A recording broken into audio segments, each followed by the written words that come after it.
everybody, and welcome back to another episode of Adam Bergman's Money Makers. Guys, I have to talk about Palantir.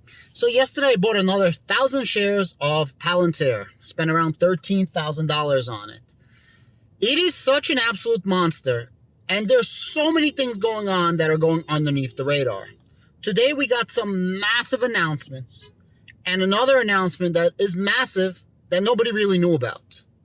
Two things. We got a partnership with Carasoft. Carasoft is like an IT distributor for government agencies. Yes, Palantir does work with government agencies. However, they work on a very large scale. They don't work on a smaller scale, right? And Carasoft, sun up, sun down, and Carasoft works as a modular distributor. So Palantir, the average Palantir is $6.5 million. That's how much it costs to set up and get you going with Palantir.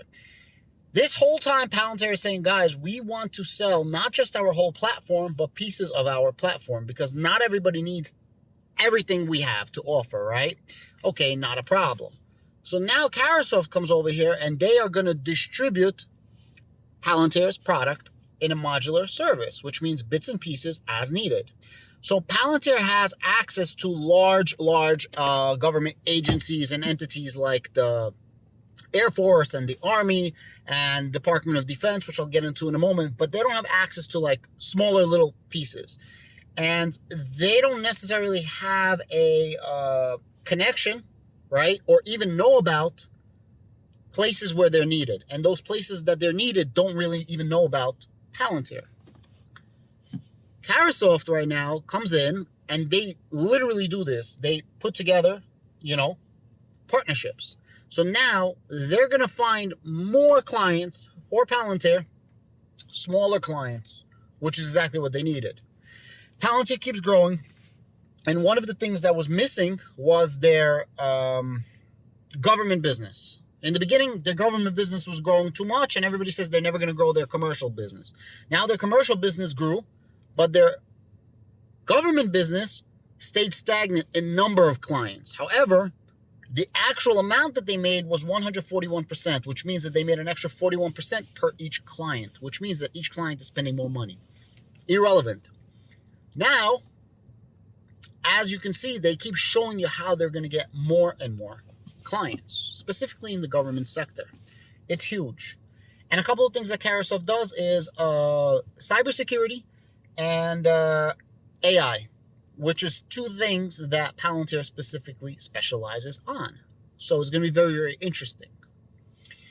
On the website, they list that Palantir has level 6 Department of Defense clearance. So if you heard my videos, I keep saying that Palantir was going to get level 6, and there's only like 4 or 5 companies that have level 5.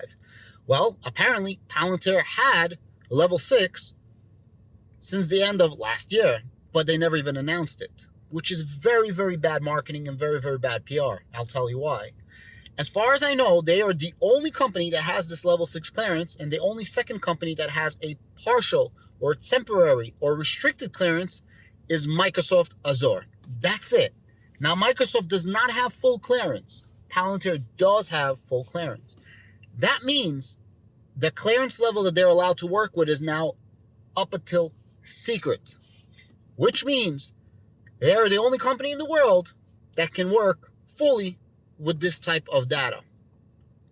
That means there is no competition in this space, which means I think in the next 12 months, we will be seeing a huge, massive influx of government contracts, because I don't think these government contracts come up all the time, but when they do, it's probably going to be freaking enormous.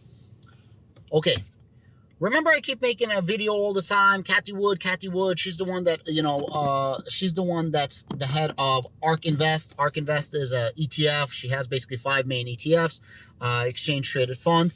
And she's basically technology and moving forward.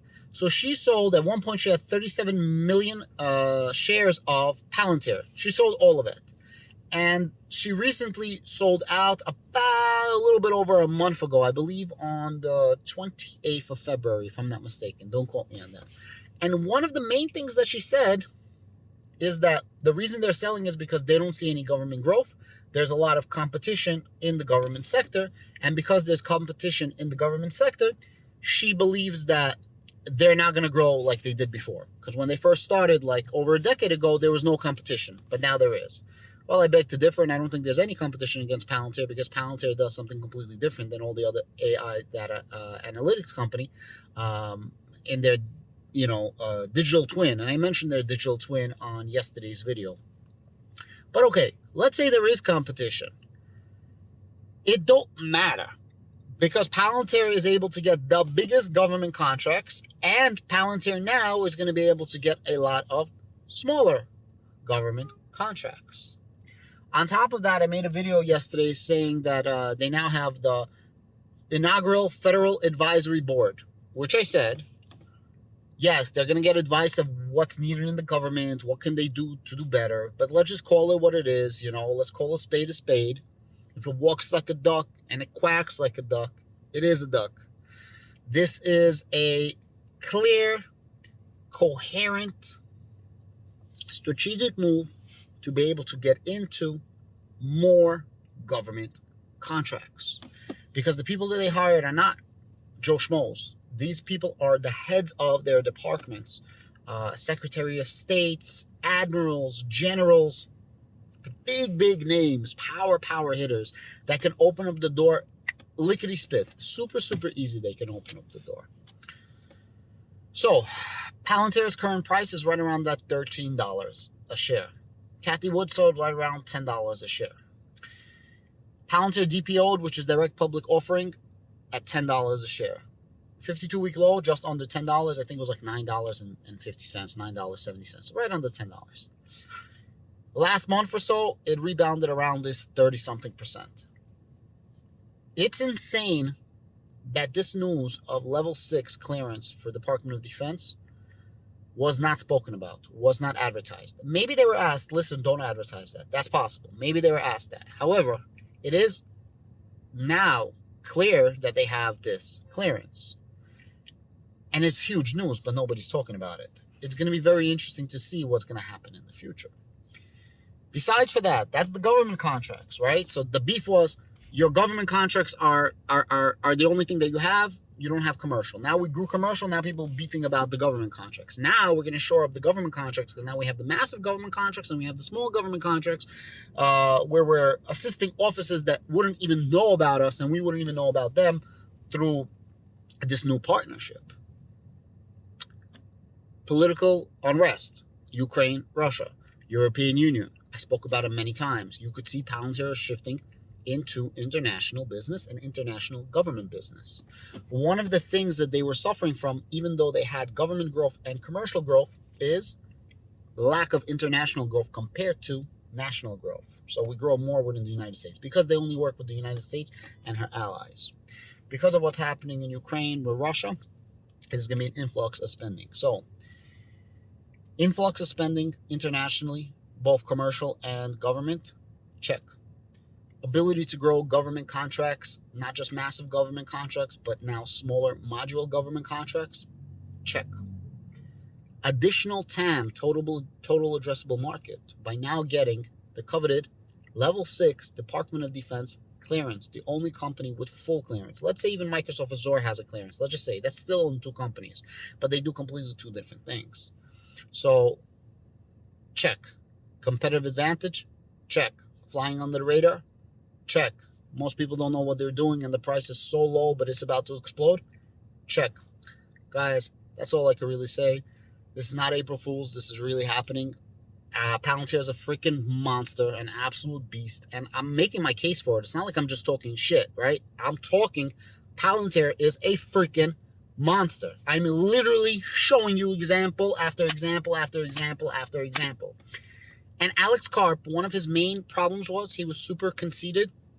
He had this arrogance about him. Not like conceited, he's conceited. Conceited that Palantir is the best, and I love it. One thing, though, people hated him, and now he's shifting, he's changing, and he's not just, he's becoming a salesman, right? A little bit of a showman. And this is very, very good for Palantir. When Palantir is going to grow their commercial business and now their government business, and they could show that their international commercial and government grows, guys, it's going to be a wrap. It's going to be undeniable. People are going to be shoveling money into this rocket, into this burner, into this rocket we call Palantir. I think I'm going to pick up some more. And yeah, man, I'm going to enjoy you all when I'm rich. And when I clear a quick 8 figures from Palantir in the next 5-10 years, I'm going to be very, very happy. Thank you so much. Please give me the likes. Please give me the shares. Please give me the subscribe. Have a great day.